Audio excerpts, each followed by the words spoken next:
Alors, notre invité de ce soir, c'est Monsieur Pierre Bélanger, qui est le président et fondateur du groupe Skyrock, et je le remercie d'avoir accepté notre invitation. Alors, fondateur et président directeur général du groupe Skyrock, qui aujourd'hui, alors si j'en crois les éléments recueillis, la seconde radio de France des moins de 50 ans, avec plus de 3,7 millions d'auditeurs quotidiens.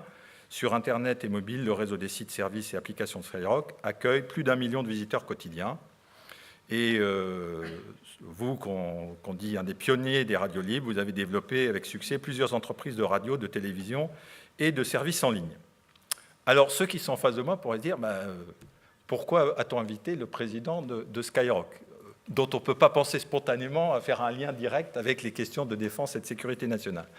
Mais c'est parce que j'ai découvert, notamment, au 21 janvier dernier, au Forum international de cybersécurité, que Pierre Bélanger s'occupait évidemment du groupe Skyrock, mais était également un spécialiste du domaine de l'Internet. Et notamment, je vais y revenir pour terminer, de la souveraineté numérique. Or, les questions de défense, la défense, c'est bien préserver notre souveraineté, souveraineté du territoire, souveraineté de la population, et puis souveraineté aussi d'un espace qui est un peu particulier, peut-être plus difficile à saisir, qui est celui de notre espace numérique, quelque chose qui nous est devenu très, très familier, mais pas toujours forcément très bien connu, dans toutes ses potentialités, mais aussi dans les risques qu'il représente. Alors, vous êtes devenu un expert de l'Internet, d'abord en créant une société de services dès 1994 à l'époque, en participation avec France Télécom. Vous êtes avec Skyrock.com le premier réseau social de blog français, premier réseau social mondial francophone, et les applications mobiles du groupe ont été téléchargées plus de 5 millions de fois. Vous avez écrit de nombreux articles et de nombreux ouvrages sur les sujets notamment d'Internet, et vous avez publié notamment au mois de janvier dernier aux éditions Stock votre dernier ouvrage, La souveraineté numérique. Je voudrais aussi indiquer que vous êtes à l'origine de l'adoption en France d'alerte enlèvement, le système national d'alerte en cas d'enlèvement d'enfants. Si nous vous avons invité, c'était essentiellement pour ce sujet de la souveraineté numérique. Comme je l'ai dit tout à l'heure, il nous a semblé intéressant dans le domaine des sujets liés à la défense. Nous reviendrons probablement dans la prochaine ou un des deux prochains lundis de liage sur des sujets plus de défense au sens militaire. Mais il me paraissait intéressant de continuer à ouvrir un peu le champ et d'étudier aussi ce sujet de la souveraineté numérique. C'est pourquoi je suis impatient, comme je pense beaucoup d'entre nous, de vous entendre intervenir sur le thème des enjeux et moyens de notre souveraineté numérique. Et je vous cède donc la parole. Merci.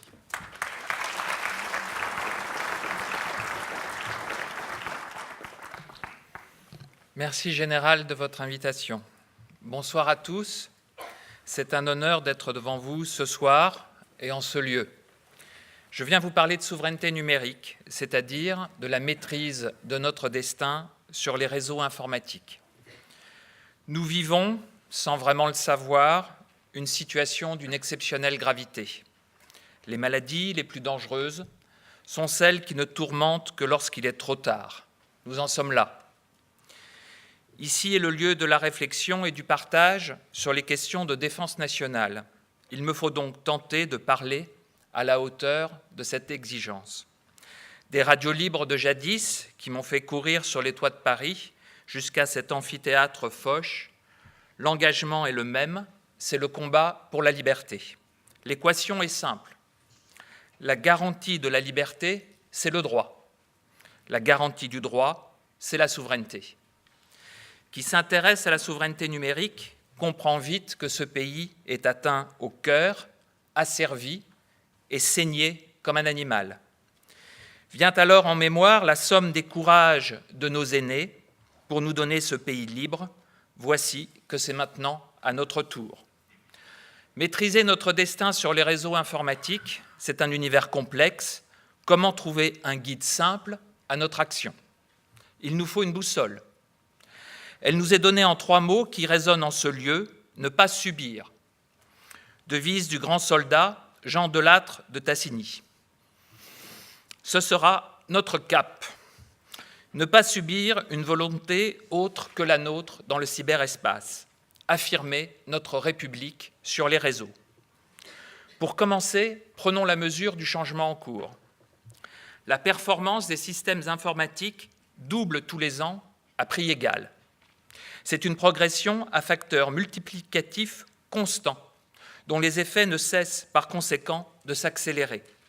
Ce type de croissance, dite exponentielle, était inconnu jusqu'à présent dans l'histoire des techniques. Entre 1995 et 2015, les progrès conjugués des microprocesseurs, du stockage et de la bande passante ont multiplié par 1 million la puissance des machines. Mais c'est surtout le progrès de la vitesse d'exécution des logiciels qui donne à cette dynamique une accélération sans précédent. Le logiciel progresse 43 fois plus vite que la machine. Ainsi, ces 20 dernières années, la performance conjuguée des logiciels et des machines a été multipliée par 43 000 milliards de fois et doublera dans 12 mois. Cette croissance exponentielle est multipliée par une seconde exponentielle, l'effet réseau. L'effet réseau statue que la valeur d'une machine est proportionnelle au carré du nombre de machines auxquelles elle se connecte. On le comprend. La valeur d'un téléphone dépend du nombre de personnes avec lesquelles il nous permet de communiquer. Cette loi est une machine exponentielle à créer de la valeur. 10 machines connectées, chacune vaut 10 au carré, soit 100. Une 11e s'ajoute, chacune vaut alors 11 au carré, soit 121. 21% de croissance de valeur avec le seul ajout d'une machine. Le nombre de machines et d'appareils reliés au réseau est passé de 200 millions en 2000 à 15 milliards en 2015 et sera de 40 milliards en 2020. C'est vertigineux. Et c'est au-delà de notre compréhension. Nous ne savons pas nous représenter les exponentielles. Un exemple. Plions une feuille de papier en 2, puis en 4, 50 fois de suite. Quelle est l'épaisseur finale du pliage ? La réponse étonne.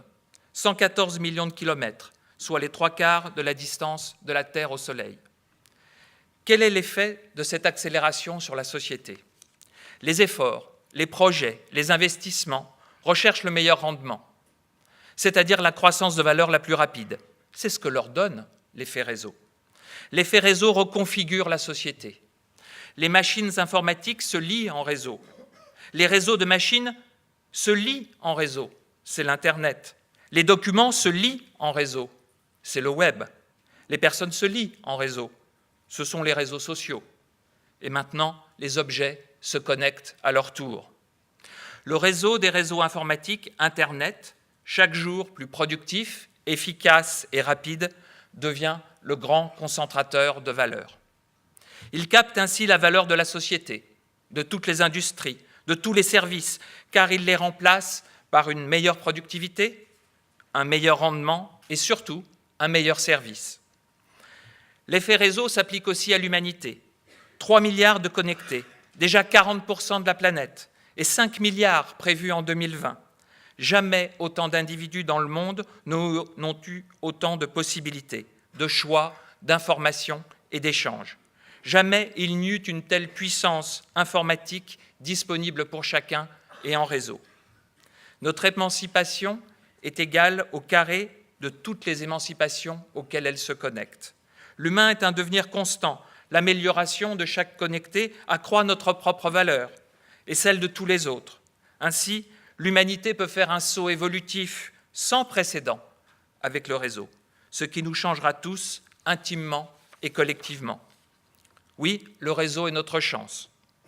La révolution industrielle nous a donné le moteur, l'électricité et la ressource de l'énergie fossile. La révolution numérique nous donne le processeur, l'information et la ressource des données. Expliquons-nous sur ce dernier point. Nous manquons d'informations.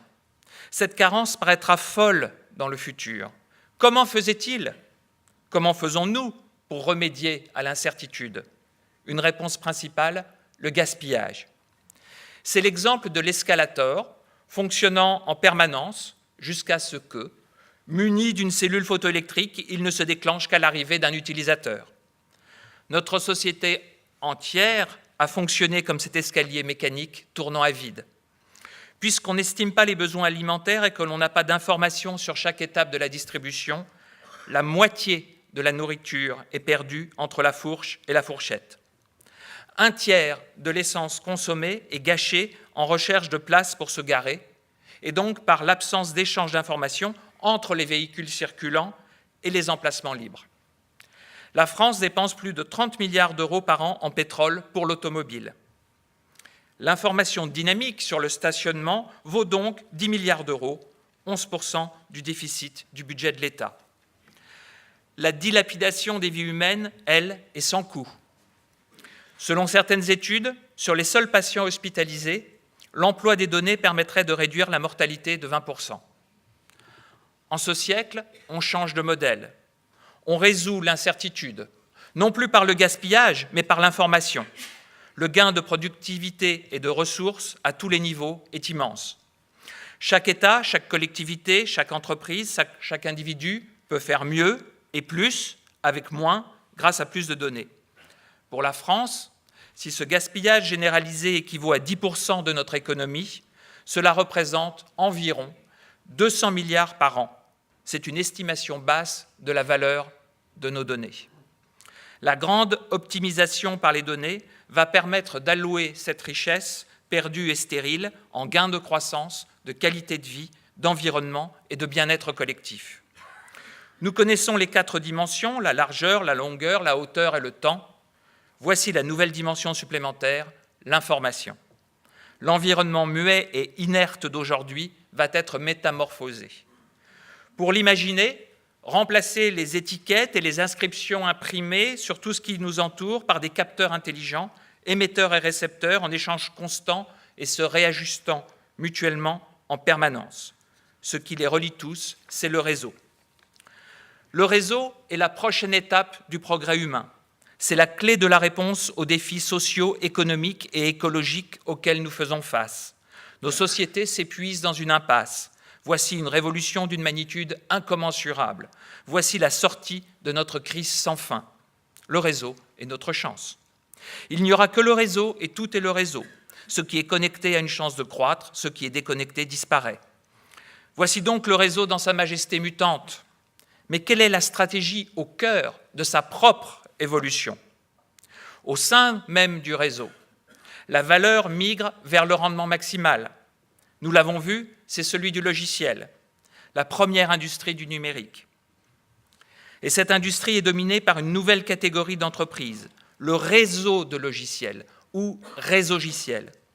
Le réseaugiciel concentre à son profit la double exponentielle d'Internet, progrès informatique et effet réseau, en la coiffant par une accélération plus rapide encore. Voilà comment il procède. Il commence par un service à succès, puis en associe d'autres. On verra donc les réseaugiciels dépasser la centaine de services coordonnés. Moteur de recherche, carte, courrier, agenda, traducteur, carnet d'adresses, réseau social, plateforme vidéo, commerce en ligne, intermédiaire de paiement, etc. Chacun des services se coordonne avec les autres et les rend plus utiles et plus pratiques. Une heure de rendez-vous sur un message nous conduit à un agenda lié à un carnet d'adresses qui ouvre une carte géolocalisée indiquant la durée de parcours et décalant d'autant une réunion en prévenant les autres participants. C'est ce qui fait que l'effet réseau s'applique aussi aux services. Un service associé à 100 vaut 100 au carré, soit 10 000. Un service concurrent, isolé, même meilleur, est broyé. L'alliance de services développe ensuite ses propres infrastructures pour être plus pertinente et rapide. Puis, pour rapprocher ses propres machines des utilisateurs et gagner ainsi en qualité et en vitesse, le réseaugiciel investit les réseaux de télécommunications. Ensuite, le meilleur service oblige à maîtriser le logiciel qui pilote la machine de l'utilisateur, son système d'exploitation. Pour assurer le déplacement d'un point bleu sur une carte géolocalisée, il faut le meilleur accès au capteur GPS de la machine. Enfin, l'intégration du système d'exploitation et de sa machine hôte est l'ultime garantie du meilleur service. En conséquence, le réseau-logiciel fabrique ou contrôle ses propres terminaux, c'est-à-dire toutes les machines. Le système d'exploitation ne se cantonne pas à la machine de bureau traditionnelle ou au terminal mobile. Il se retrouvera partout, dans la voiture, sur soi, dans tout l'électroménager et l'audiovisuel, jusque dans les équipements urbains, et tous échangeront entre eux pour un meilleur service global. L'effet réseau est également valable pour les systèmes d'exploitation. La valeur d'un système d'exploitation est proportionnelle au nombre de systèmes d'exploitation de même famille auxquels il est connecté. Là aussi, la dynamique est sans rivale. Ainsi, les réseaux-logiciels investissent dans les services, les infrastructures de télécommunications, les satellites, les systèmes d'exploitation, les mobiles, les robots, les automobiles, les montres, les drones, jusqu'aux thermostats connectés d'appartements. Et l'effet réseau est aussi valable pour les données. La valeur d'une donnée est proportionnelle au nombre de données auxquelles elle est reliée. Cela s'appelle la contextualisation. La mise en relation des informations entre elles accroît la pertinence de chacune et par conséquent leur valeur. Si le mot jumelle est repéré dans mes échanges, il faudra l'assortir d'autres informations pour savoir s'il s'agit d'un heureux événement ou de binoculaire, et donc par conséquent donner de la valeur à l'information. Ainsi, plus un acteur a de données, plus les nouvelles données ont plus de valeur pour lui que pour les autres acteurs. Là encore, la logique conduit à un monopole invincible de l'information par le seul effet réseau. Services, systèmes d'exploitation, données conjuguent leurs effets réseau au sommet de la double exponentielle d'Internet. La puissance qui en résulte est sans équivalent dans l'histoire économique. Rien ne nous a préparés à l'emprise et à la puissance de ces réseaux-logiciels. Rien ne nous a préparés à la domination du réseau. Il faut remonter au XVIIe siècle pour retrouver un double événement d'une telle ampleur. Au XVIIe, l'océan devient un enjeu capital de pouvoir entre les nations. Comme Internet, il n'est pas un territoire traditionnel, mais un lien entre eux. Sa domination par l'Angleterre, voulue par Élisabeth Ier, changera l'histoire du monde. Au XVIIe apparaissent de nouvelles formes d'entreprises, les compagnies des Indes. Elles sont révolutionnaires car elles préfigurent les sociétés anonymes par action, ce qui leur donne accès à des ressources illimitées. Elles sont multinationales, implantées dans plusieurs pays. Enfin, elles sont les pionnières du nouveau modèle capitaliste. Elles finiront même par administrer des colonies et lever des armées. Peu imaginaient alors la portée de cette nouvelle forme d'organisation économique. Aujourd'hui, sur les 100 premières entités économiques mondiales, 70 sont des sociétés privées, 30 des États. Les réseaux-logiciels sont en ce siècle ce qu'étaient jadis les compagnies des Indes. Ils vont changer le monde.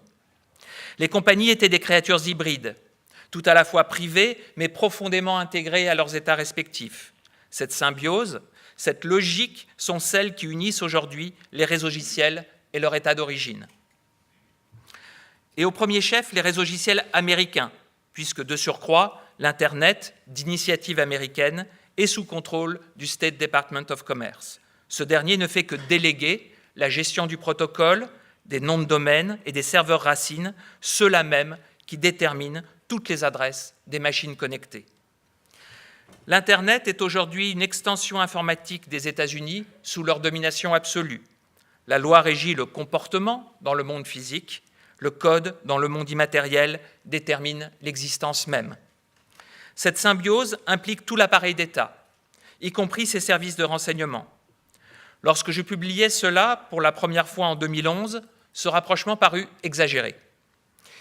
Les révélations d'Edward Snowden, ancien employé du renseignement américain, en apporteront la confirmation 2 ans plus tard. Aux États-Unis, il n'y a pas de distinction véritable entre intérêts politiques et économiques, intelligence industrielle et renseignement. Les intersections sont multiples. C'est un réseau d'échanges, parfois concurrent et conflictuel, mais en dernier ressort, et c'est légitime, répondant de la souveraineté de l'État américain. Le budget fédéral consacré au renseignement atteindrait une centaine de milliards de dollars annuels, dont plus de 10% consacrés à l'informatique. Des fonds de recherche, des fonds d'investissement bienveillants garantissent les autres investisseurs, appuient généreusement les entreprises qui auraient un quelconque intérêt stratégique. le fonds de la CIA, In-Q-Tel, a déjà apporté son concours à plus d'une centaine de nouvelles entreprises de technologie. Un réseau social nominatif mondial, arme de numérisation massive, va ainsi pouvoir brûler 1 milliard de dollars avant même d'avoir un plan d'affaires solide. Le département de la Défense, quant à lui, est depuis la guerre froide le principal investisseur dans l'innovation aux États-Unis. C'est le support financier et logistique de toute la croissance de l'informatique américaine. Le Pentagone dépense environ 60 milliards d'euros annuels en recherche et développement, irriguant un écosystème de milliers de sociétés informatiques de toute taille. La fameuse Silicon Valley est la partie émergée d'un véritable complexe militaro-numérique dans lequel l'administration, l'armée et le renseignement ont investi plusieurs centaines de milliards de dollars. Identification biométrique, robotique, drones, réalité virtuelle, simulation de combat, intelligence artificielle, géolocalisation, cartographie satellitaire, reconnaissance vocale, informatique distribuée, modélisation du cerveau, capteurs, données massives, cybersécurité, détection des fraudes, chiffrement. Tous ces secteurs et bien d'autres font l'objet du financement et de recherches croisées entre l'armée et les entreprises. Sans rien enlever au fabuleux talent des entrepreneurs américains de l'informatique et d'Internet, leur garage mythique se trouve sur le pont d'envol d'un porte-avions. Faut-il en faire le reproche aux Américains? Certainement pas. Ils ont raison, et à leur place, nous ferions, à notre manière, la même chose. Car pour les Américains, l'heure est à l'urgence et à la survie. Internet ne vient pas s'ajouter au monde que nous connaissons, il le remplace. Toute l'économie se reconfigure autour du réseau. La transition est terrible. Internet détruit 4 emplois quand il en crée un, et seul 1 sur 10 de ces emplois créés est qualifié. 20% des tâches seront automatisées d'ici 2025, et 47% des emplois seraient remplacés par des machines en réseau d'ici 2035. C'est un séisme. Ce que la mondialisation a fait aux classes populaires, Internet va le faire aux classes moyennes. Il leur est donc impératif d'orienter tout l'appareil productif vers la maîtrise du réseau et de ces technologies afin de s'en garantir les bénéfices et d'en externaliser les pertes. Ici, aux États-Unis donc, les compétences, les idées, les capitaux et la valeur rapatriés de partout. Là-bas, chez nous, le chômage et l'appauvrissement. Chez eux, les concepteurs d'applis, chez nous, les chauffeurs de taxi. Il leur faut importer des emplois qualifiés et exporter les emplois détruits. En Californie, les réseaux sociaux, en Picardie, les plans sociaux. En second lieu, les Américains sont la première puissance du réseau, mais ils ne sont plus seuls. S'ils ont réussi l'alliance organique avec le réseau, offrant au monde sa dynamique ouverte, impériale et mercantile, ils font désormais face à un géant qui lui aussi a accompli cette alliance, la Chine. La Chine a traité l'Internet comme les invasions mongoles, en se protégeant par une muraille, une membrane filtrante, peu soucieuse des libertés publiques, puis ensuite en développant ses propres réseaux logiciels, nouveaux géants nés en serre et se destinant à l'hégémonie mondiale. La Chine s'attend à un choc démographique violent. Il lui faut aller le plus vite possible pour s'y préparer. Le pillage de la propriété intellectuelle, la taille de son marché et la soumission de sa population n'y suffisent plus. Il lui faut la vitesse du réseau. La Chine n'est plus la première puissance mondiale depuis 1840. Après une parenthèse de 2 siècles, son expansion sur le réseau signera son retour. Si donc le principal de l'Asie est fermé aux Américains, reste l'Europe. Elle représente un quart du PNB mondial, comme les États-Unis. Pour tenir le front pacifique, l'arrière-cour atlantique tiendra lieu de garde-manger. L'Europe servira d'amortisseur du choc numérique sur l'économie américaine. Là encore, les États-Unis n'agissent pas différemment de nous. Lors de la Première Guerre mondiale, notre empire colonial ne jouait-il pas le même rôle? Enfin, l'Amérique, comme les autres nations, affronte désormais une menace dispersée, changeante, rapide, redoutable, tout à la fois autonome et en réseau. La détection anticipée du danger devient une priorité. La maîtrise du réseau est la réponse. Seul Internet est capable de fournir en masse des données mises à jour à chaque instant. On ne gagne pas contre un réseau sans être un réseau soi-même.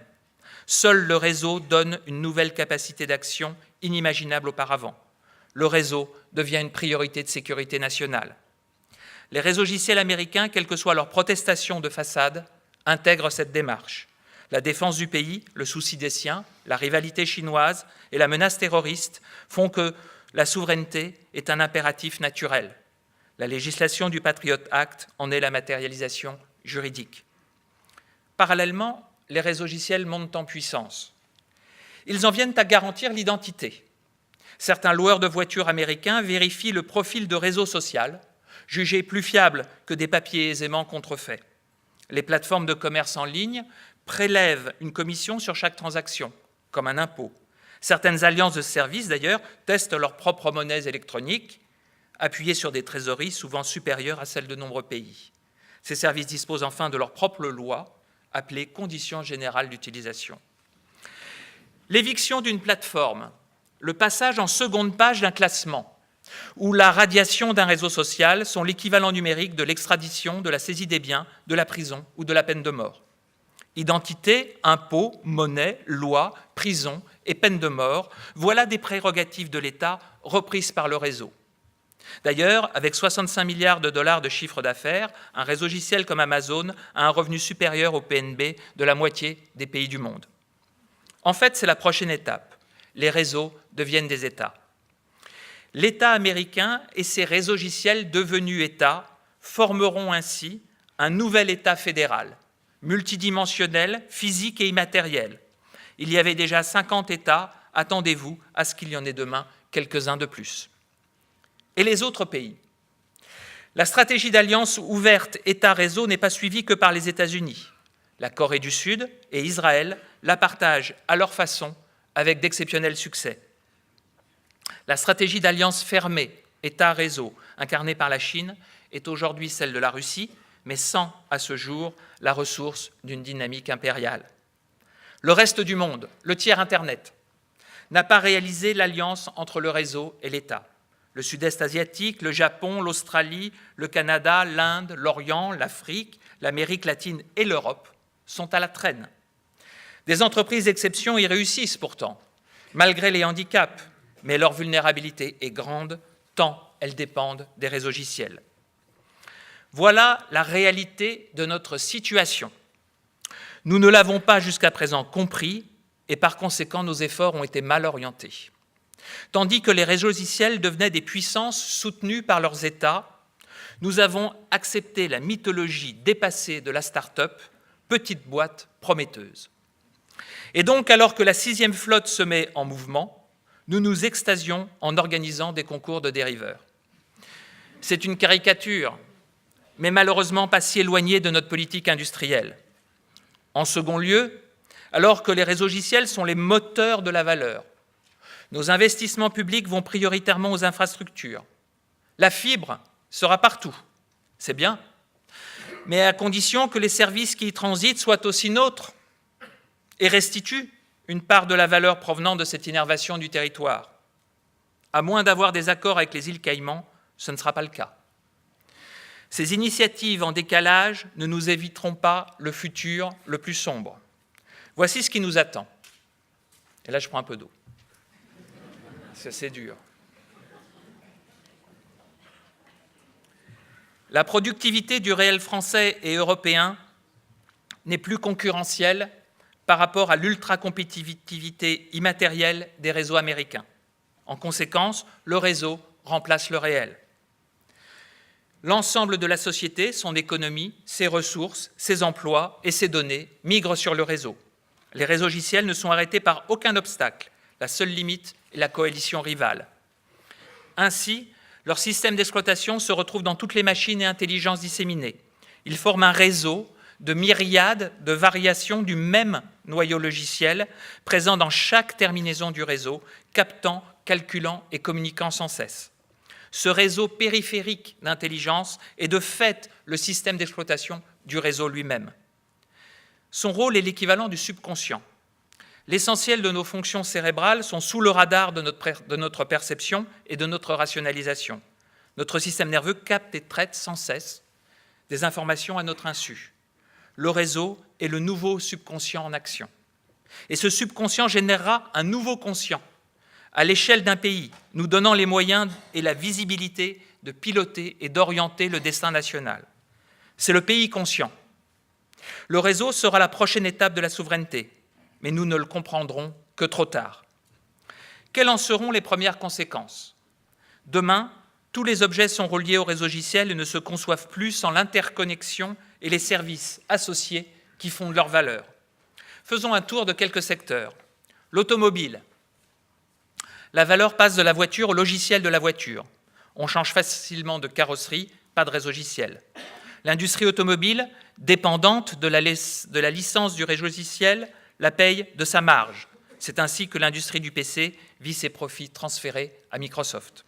Sans marge, l'industrie n'innove plus et ne résiste pas à la compétition des véhicules automatiques du réseau logiciel qui bénéficient d'investissements considérables. Enfin, le réseau logiciel supervise le trafic qu'il sait anticiper, connaissant les trajets habituels de chaque conducteur. Il prend donc naturellement le contrôle de la signalisation urbaine. Les télécommunications. Les opérateurs de télécommunications d'aujourd'hui sont les réseaux logiciels. Les sociétés actuelles qui portent ce nom sont remplacées et deviennent, dans les zones peu denses, des fournisseurs de bandes passantes et d'interconnexions à faible valeur ajoutée. La robotique et les objets connectés. Ce ne sont pas un nouveau territoire vierge pour une éventuelle revanche des perdants du réseau logiciel. C'est le même réseau logiciel, déjà gagnant, qui se retrouvera partout. Pas un objet, pas un robot n'y échapperont. Le bâtiment. Pas de maison connectée sans réseau logiciel qui coordonne en temps réel les achats d'énergie, la consommation d'eau de l'habitat, ainsi que les relations avec tous les objets intelligents du foyer. Les médias. Difficile de concurrencer la pertinence des publicités du réseau logiciel, leurs moyens de production et la puissance de leur plateforme audiovisuelle. Quelques regroupements émergent et résistent par la taille. La plupart des marques sont absorbées par les alliances de services en quête de différenciation entre elles. La banque. Les réseaux logiciels accumulent de telles quantités de données identifiées qu'ils détectent les profils les moins risqués. Ils leur proposent des prêts à des taux inaccessibles pour leur concurrence et écrèment le marché des meilleurs débiteurs. Ce faisant, ils achèvent la démutualisation du risque bancaire et ne laissent aux banques traditionnelles que les clients incertains pour lesquels les taux d'intérêt explosent. Enfin, les réseaux logiciels intègrent les paiements qu'ils associent à leur plateforme commerciale pour des avantages uniques et personnalisés, intégrant ou remplaçant les caisses de la distribution. Le système bancaire actuel est dépassé. L'assurance. La même logique de démutualisation est à l'œuvre. Le réseau logiciel dispose des données pour assurer les profils les moins risqués à des tarifs exceptionnels. À partir de quel pourcentage de démutualisation tout notre système d'assurance s'effondre-t-il? La santé. Les capteurs nous quantifient et nous connaissent mieux que quiconque et même que nous-mêmes. Les données de santé deviennent une clé de toute procédure de soins. Le dossier médical est absorbé par le réseau logiciel. C'est les patients qui le demandent. L'assurance santé, fragilisée de toutes parts, sera démutualisée. Les services. Les services deviennent des applications, utilisant des indépendants ou des entreprises sélectionnées sur la base du prix le plus bas. L'acheteur de la prestation ne sait pas ce que reçoit le prestataire, et réciproquement. La marge est dans l'intermédiation, la marge est dans l'application. Bien des métiers se désintègrent et sont mis en compétition avec toutes les volontés de travailler, de louer, de loger, de transporter. Va naître un applicariat, nouveau prolétariat précaire des applications. Si le réseau logiciel est étranger, il prendra à chaque nation tout ce qu'il peut, avec le moins de contrepartie possible. La saignée sera portée jusqu'à son terme. Plus de prêts, d'assurance, d'éducation, de syndication, de sécurité sociale, le réseau désagrégera tout l'édifice de solidarité. En amont du réseau, ici, mais surtout ailleurs, les gagnants constituent une élite à la valeur démultipliée et dont la richesse explose. En aval, ici, une majorité concurrencée par les automates forme une sous-société de subsistance s'enfonçant dans la misère. Il y a plus dramatique encore. Notre pays n'a plus de secret. Nous avons un beau défilé, le 14 juillet, mais notre fière nation est incapable de garantir le secret de la correspondance. Toutes nos informations sont créées, stockées, traitées et transitent par des machines, des systèmes, des programmes et des réseaux sous souveraineté étrangère. Il n'y a pas de vie privée sans secret. Il n'y a pas de propriété intellectuelle, de concurrence sans secret. Il n'y a pas de diplomatie sans secret. Il n'y a plus de stratégie, ni de défense sans secret. Si nous avions accès à l'ensemble des informations et des échanges d'un autre pays, qui hésiterait à s'en servir pour faire gagner ses entreprises et sauver des emplois? Qui hésiterait à s'en servir pour mieux se défendre et sauver des vies? Puisqu'il est possible d'utiliser nos secrets, ils sont utilisés pour en tirer avantage et donc nous affaiblir. C'est une partie de poker et un des joueurs voit les cartes de tous les autres. Cette transparence forcée est un drame absolu. Mais ce n'est pas fini. Ces réseaux qui répondent de leurs propres règles peuvent aussi chiffrer, c'est-à-dire rendre secret leur trafic et leurs informations. Et voici que les échanges sur le territoire national deviennent opaques aux interceptions de sécurité les plus légitimes. Mais ce n'est pas tout. L'information est manipulable à distance. Une feuille de calcul peut être altérée de manière aléatoire, faisant perdre des mois de recherche. Un projet d'ingénierie peut être faussé de quelques centièmes de degré, juste suffisamment pour le faire échouer. Des messages, des photos peuvent apparaître et disparaître. De fausses alertes peuvent être lancées sur mobile. Des informations malveillantes propagées intentionnellement à grande échelle sur les réseaux sociaux et moteurs de recherche. D'un point de vue militaire, si je peux me permettre, il faut voir le terrain comme un maillage de millions de micro-intelligences en réseau. Il sera impossible d'agir sans dialoguer constamment, en profondeur et en confiance avec ce réseau. Si ce réseau joue contre nous, nous serons bloqués, sans ressources, sans visibilité, perdus dans un état hallucinatoire. Que faire quand son propre système nerveux devient son ennemi? Enfin, la vitesse est ici capitale. L'accès à toutes les machines et à toutes les puissances de calcul est déterminant. Plus on a de données et de capacités à les analyser, plus on va vite et on ralentit le temps.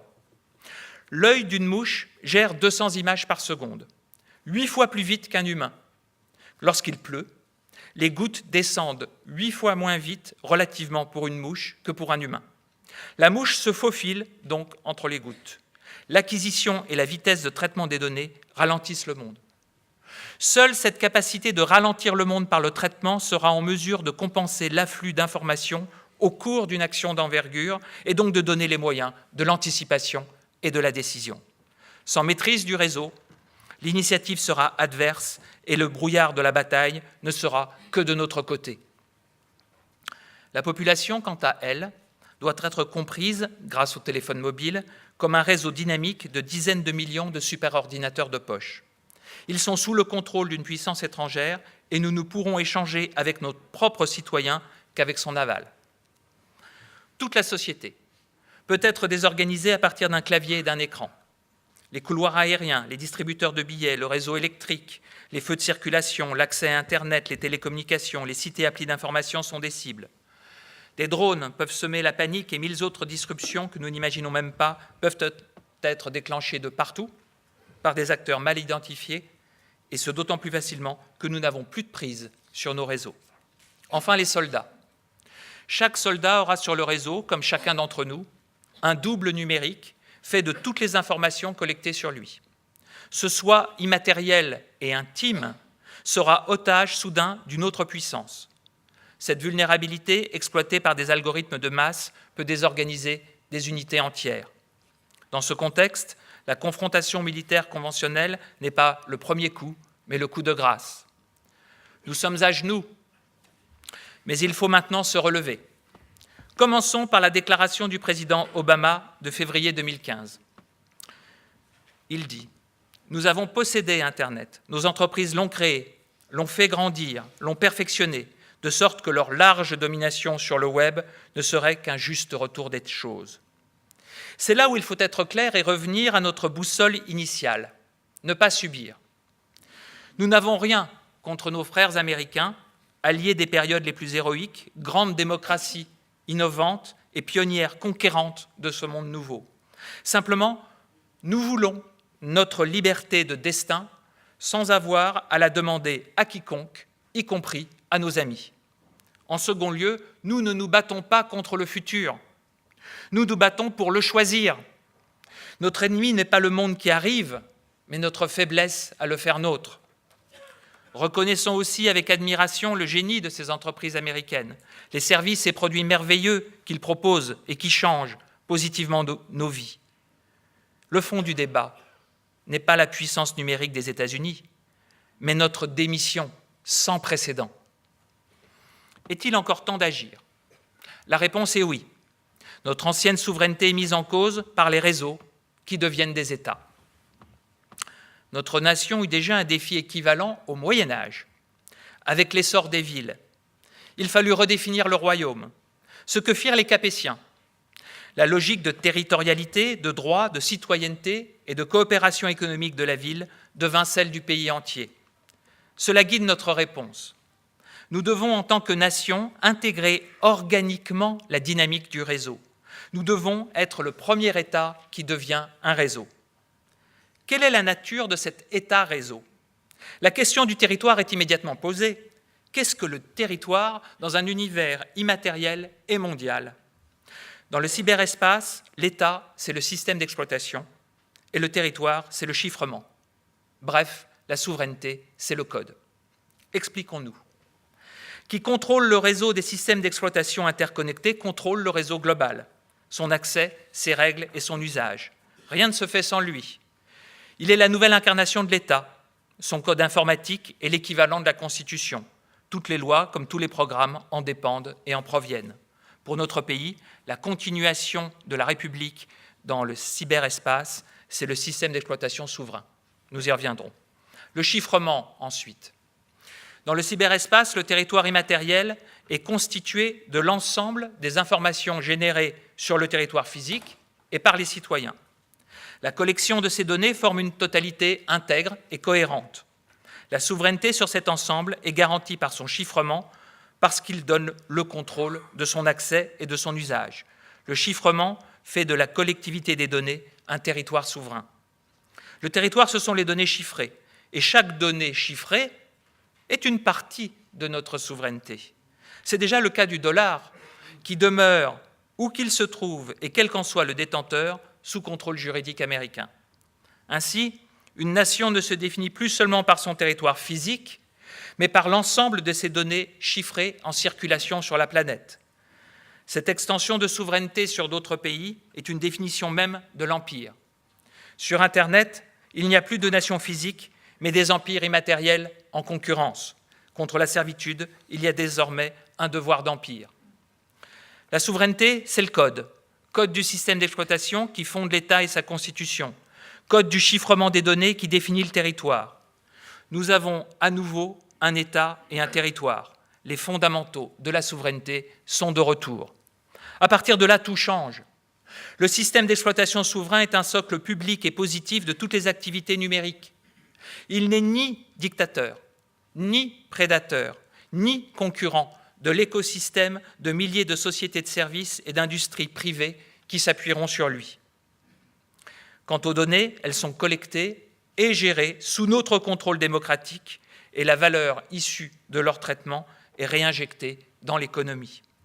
La transformation sociale engendrée par le numérique trouvera la direction et les ressources pour s'orienter vers un scénario positif et supporter cette transition.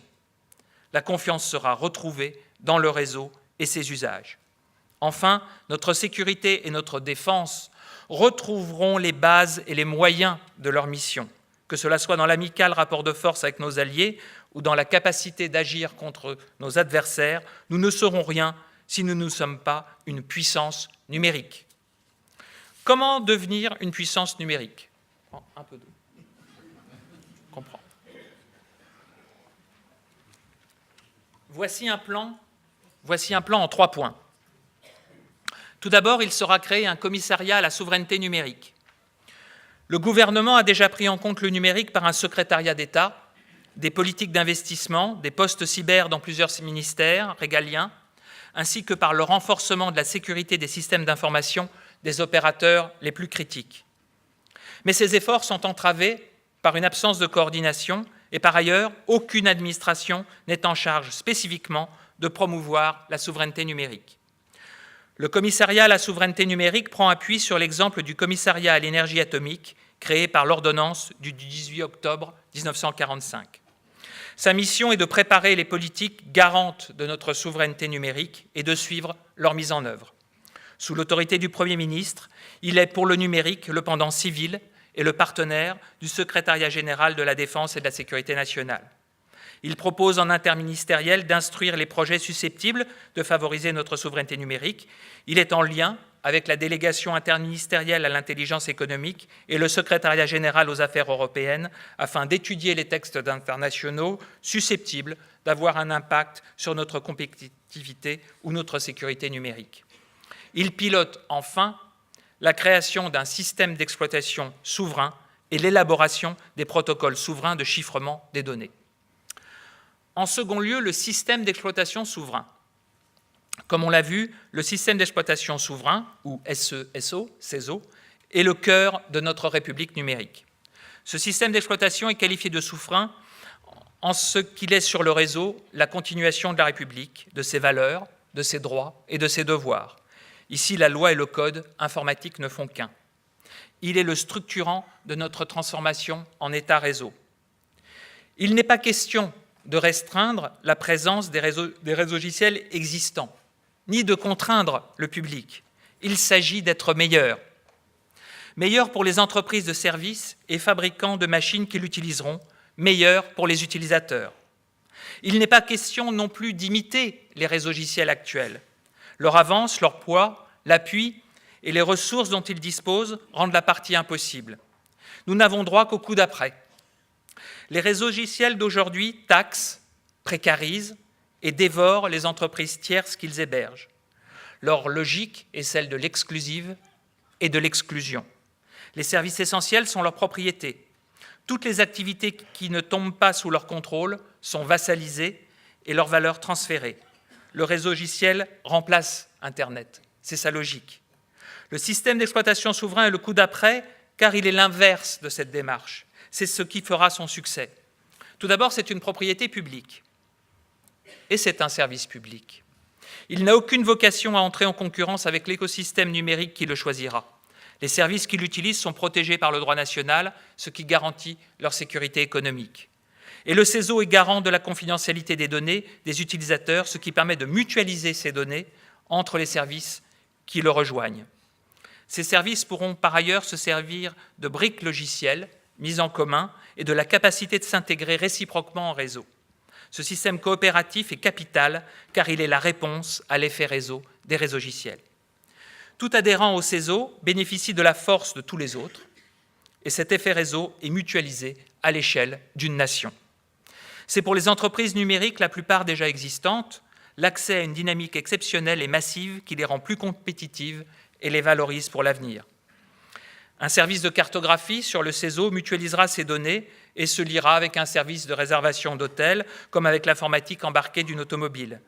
Aucune de ces trois entreprises ne risquera d'être remplacée par un réseau logiciel, puisqu'elles seront elles-mêmes désormais une alliance de services et qu'elles en conserveront aussi la valeur. La seule économie numérique représente en France déjà plus de 5% du PIB, soit plus d'une centaine de milliards d'euros. S'y trouve sans conteste la base du déploiement du CESO. Pour les citoyens apparaît un nouvel Internet, un Internet de confiance, qu'on ne paye pas d'abord avec sa vie privée et ensuite avec son emploi. Le CESO est le garant de la sûreté et des libertés constitutionnelles, mais c'est surtout un Internet extrêmement utile et riche d'une diversité de services que les réseaux logiciels privatifs auront de plus en plus de mal à suivre. Le CESO est le nouveau centre de gravité qui accélère et renforce les initiatives d'ores et déjà entreprises par les pouvoirs publics dans le numérique. C'est le partenaire de la mutation numérique de l'administration. Il met également à contribution l'université et le logiciel libre. Le CESO doit être la base de l'identité numérique, du dossier médical et de la carte vitale. Il doit être recommandé pour toutes les infrastructures et tous les réseaux. C'est pourquoi le CESO est conçu en collaboration avec les autorités militaires et de sécurité informatique afin d'être le plus résistant et réactif aux intrusions. Pour la société, le CESO est le support et la garantie de toutes les nouvelles activités qui vont naître avec le réseau. Demain, pour s'en sortir, chacun disposera pour le prix d'une voiture de plus de puissance de calcul, de performance robotique, de capacité logistique et de sources d'information qu'une entreprise du CAC 40 d'aujourd'hui. Chacun pourra satisfaire nombre de ses besoins par ses robots, mais aussi produire en quantité ce qu'il proposera d'unique pour le vendre par le réseau. L'artisan, la famille, l'entrepreneur, l'artiste n'auront plus de limites. De nouveaux produits, services, idées et créations, monnaies, modalités d'échange, solidarité et alliances en réseau surgiront en abondance. Grâce au CESO, ils seront libres. À la différence des autres systèmes répondant du droit américain, le CESO est sous notre contrôle démocratique et s'incline devant notre droit de vote. Ajoutons aussi que cette conscience du système d'exploitation est partagée. La Chine a annoncé en août dernier le lancement prochain de son COS, le China Operating System. Troisième point, les données sont un bien commun souverain. Comment imaginons-nous les données? Comme un sac de billes. Chaque donnée est une bille que l'on peut prendre dans le sac et mettre dans un autre. Ce n'est plus la réalité aujourd'hui. Les données sont une pelote de laine. Chaque donnée est liée aux autres, soit par nature, comme un carnet d'adresses ou un rendez-vous, soit par corrélation, les données des uns servant à prédire le comportement des autres. Les données ne sont plus solitaires, c'est-à-dire ne renseignant que sur leurs sources, mais solidaires, c'est-à-dire renseignant également sur autrui. Le réseau de données, parce qu'elles forment un réseau, n'est ni dissociable ni individualisable, car chaque donnée personnelle renseigne sur les autres. C'est une indivision qui concerne toute la population. Par ailleurs, ce réseau de données est d'un intérêt général majeur pour la collectivité en matière de santé, de transport, de consommation, d'environnement ou encore de compétitivité économique. Le réseau des données est donc un bien commun, un bien qui appartient à tous, mais qui ne peut appartenir à personne en particulier. C'est un bien commun comme la santé publique. Chacun est responsable de sa santé, pour lui-même, mais aussi pour les autres. La gestion de ce bien commun doit revenir à une agence des données, garante des droits individuels et collectifs, garante du contrôle démocratique et souverain, et seule à même d'en permettre l'accès et l'usage. Ainsi, tout programme, tout dispositif collectant ou traitant des données de citoyens doit disposer de l'agrément de l'agence des données. Cet agrément définit les protocoles de chiffrement, la localisation physique ou juridique des serveurs, la domiciliation fiscale et la mutualisation non identifiante des données collectées. Chacun pourra, comme à l'accoutumée, utiliser le service ou l'application de son choix, mais désormais en confiance, puisqu'il sera agréé. On opposera que les sociétés américaines n'accepteront jamais ces règles. Leur attitude générale en Chine tend à démontrer le contraire. Et si d'aventure nous allions vers une confrontation, mieux vaut qu'elle ait lieu maintenant. Nous nous en remettons aujourd'hui au bon vouloir de ces services pour obtenir le retrait de vidéos d'assassinat ou de décapitation. Qu'en sera-t-il demain? On opposera également à cette démarche la défiance à l'égard de l'État. Mais qu'est-ce qui n'est pas garanti par un État? Nous ferions confiance à l'État pour notre santé et notre école, mais pas pour Internet? D'ailleurs, c'est la règle naturelle de nos sociétés évoluées que l'ensemble des services et produits mis à notre disposition répondent à des normes et d'agréments spécifiques. Mais ce qui est clair, c'est qu'il n'y a pas de démocratie sans contre-pouvoir. Il faut un contrôle parlementaire, une cour des codes, comme il y a une cour des comptes, et une ouverture vers la nouvelle composante de la démocratie numérique, qu'est le logiciel libre. Au final, au lieu que nos données disparaissent comme un oxygène aspiré molécule par le consentement individuel de particuliers pressés, elles seront désormais reconnues, solidaires, indivisibles et arrimées à notre souveraineté.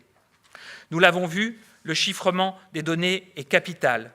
Le protocole de chiffrement dissociera le chiffrement des identités et des informations, ce qui permettra la mutualisation des informations sans mettre en danger les identités. Et garantie supplémentaire, le système des bases de données décentralisées utilisées par les monnaies virtuelles, comme Bitcoin, pourra s'appliquer à nos données. Enfin, la clé du déchiffrement n'est détenue que par la justice pour les identités ou accessible au motif de la sécurité nationale. Ajoutons ensuite que la catégorisation des données est désormais un mythe. À partir de la consommation en supermarché, on prédit des pathologies. Un profil de crédit bancaire est défini à partir des échanges sur les réseaux sociaux. De même, les données sensibles de sécurité peuvent être déduites d'autres données sans rapport apparent et nullement protégées. Par conséquent, le réseau des données solidaires et son chiffrement répondent en totalité de la sécurité nationale. Nous devons concevoir nos données comme un bien commun souverain. Voilà, ces 3 directions qui s'articulent entre elles, commissariat à la souveraineté numérique, système d'exploitation souverain et les données solidaires devenues bien commun souverain. Nous ne pourrons pas, par ailleurs, nous voir opposer d'obstacles de droit international dès lors que la défense de nos intérêts vitaux est ici en jeu. Il n'y a pas de lutte contre le terrorisme sans souveraineté numérique. Nous sommes sur le réseau dans une situation nouvelle. L'atome a conduit au concept de guerre impossible par la probable destruction mutuelle des belligérants. Le réseau engendre celui de paix impossible. L'augmentation constante du nombre de connectés et la croissance exponentielle du pouvoir de nuire de chacun rend statistiquement la paix impossible. Nous sommes en état de paix impossible. Et l'Europe ? L'Europe et d'abord l'Allemagne pourront nous rejoindre. La condition du succès est de n'attendre personne, de commencer et d'être rallié ensuite. La dimension européenne sera en effet l'étape suivante. Le G29, groupe de travail rassemblant les autorités de protection des données nationales, a initié la coordination des souverainetés en ce domaine. Nous pourrons ainsi nous appuyer sur la première économie mondiale. Cette démarche sera suivie du monde entier, suivie par les pays qui, sautant l'industriel traditionnel, font des réseaux mobiles leur source de croissance et de progrès, suivie aussi par les défenseurs des droits civiques, y compris et surtout aux États-Unis, qui attendent de nous la République numérique. Mon point de départ était la liberté défendue par nos parents, mon point d'arrivée est la liberté que nous devons à nos enfants. Ne pas subir, c'est entre nos mains. Je vous remercie.